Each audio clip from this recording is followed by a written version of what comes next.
The descendants of King Tut, 70% of British men, 70% of Spanish men, and 60% of French men all belong to this genetic group? Yes, exactly. Yes, they share a common ancestor with these pharaohs. Well, talk about those common ancestors. Where were they from? Who were they exactly?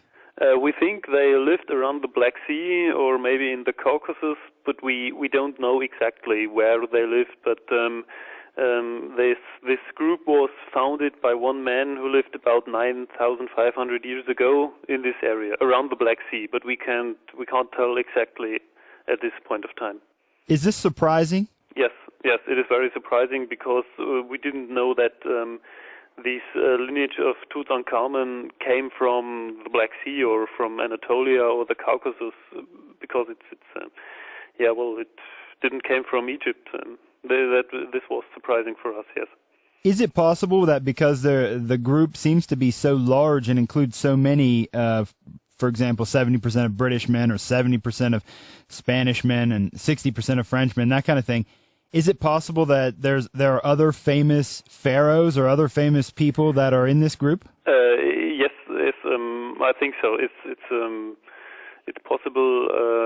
Of course, yes. As it's very big group, we sure have some other royal lineages which belong to this haplogroup. Is it possible that it's even outside of the great Egyptian pharaohs and maybe other people? Yes.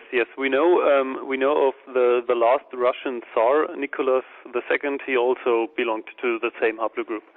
He's also one of the famous ones who belonged to this group. And what else is your research focusing in on now? Where do you take it from here? What happens next? Well,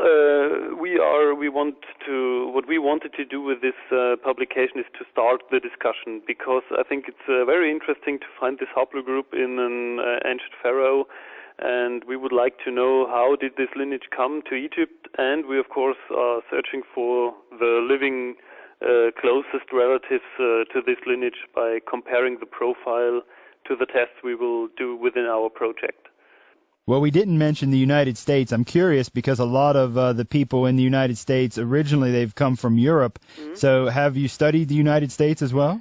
Well, we often concentrate on the European countries because the customers of DNA companies from the United States do also want to know which European country they came from.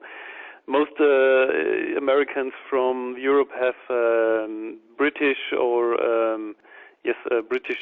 for example, German ancestry, so Western European, and I think there's also many men live in the United States with this haplogroup. Well, thank you for chatting with me. Thank you too. That's Roman Schultz, the managing director of IGENA, the company studying the DNA of King Tut for the project. Are you a direct descendant of King Tut? You can find out more at our website, worldradio.ch.